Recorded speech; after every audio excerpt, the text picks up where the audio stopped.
Today in this video we will tell you how the woman is vulnerable in our society.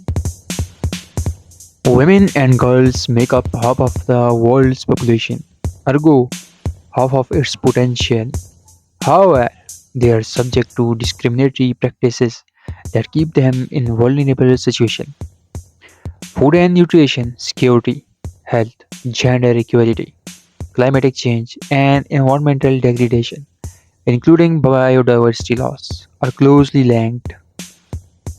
These factors have a direct impact on the health, food and nutrition security of millions of peoples, especially women and their children. Less than 15% of world's countries have a female leader.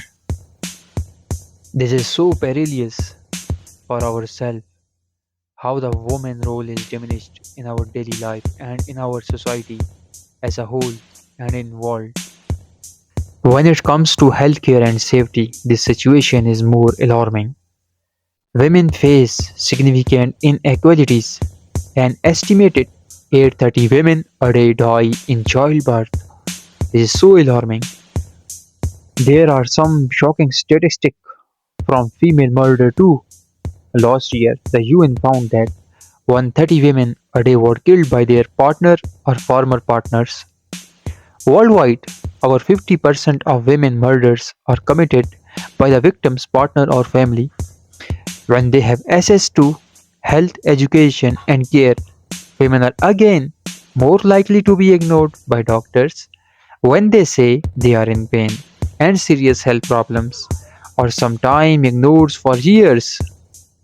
But here we are mostly concerned to situation in Pakistan.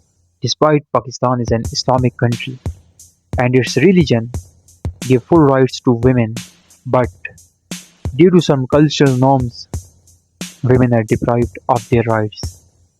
In Pakistan, the literacy rate among girls and women is 22% lower than that of men. Women are 49% of Pakistan's population, yet they form only about 22% of country's labor force and receive only 18% of its labor income. Women hold only 5% of senior leadership position in the economy. Women vote much less than that of men both in rural and urban areas, and they form only 30% of parliament. Women are less than 2% of police force and are severely underrepresented in the country's superior court. A significant source of women vulnerability to violence is their financial dependence on their fathers, brothers, or husbands. Tradition assign women all household chores and discourage them from working outside the home. Work environments and public spaces that are hostile to women obstruct them from both the formal and informal economy. The few women who do participate in the workforce largely constitute the informal economy, where wages are abysmally low and economic vulnerability to external shocks like the pandemic is higher. Men's monopoly over the household income and assets, combined with a belief that women should tolerate violence to keep the family together, leave women not only more vulnerable to violence but also incapable of escape. To mind the demeanor of women and protect their honor, many men restrict them from leaving home, and if they go out, they are chaperoned. Women therefore seek work that can be done at home. Traditional honors code also influence job selection and create barrier to jobs outside of what is considered socially acceptable. These attitudes indicate deep-rooted gender inequality, often espoused by women themselves.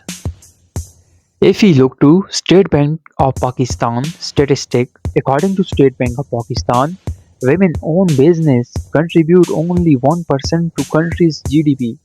How can we progress? Think about it. If our woman is deprived of their basic right and who constitute the 50% of our population. How can we success without depriving the women?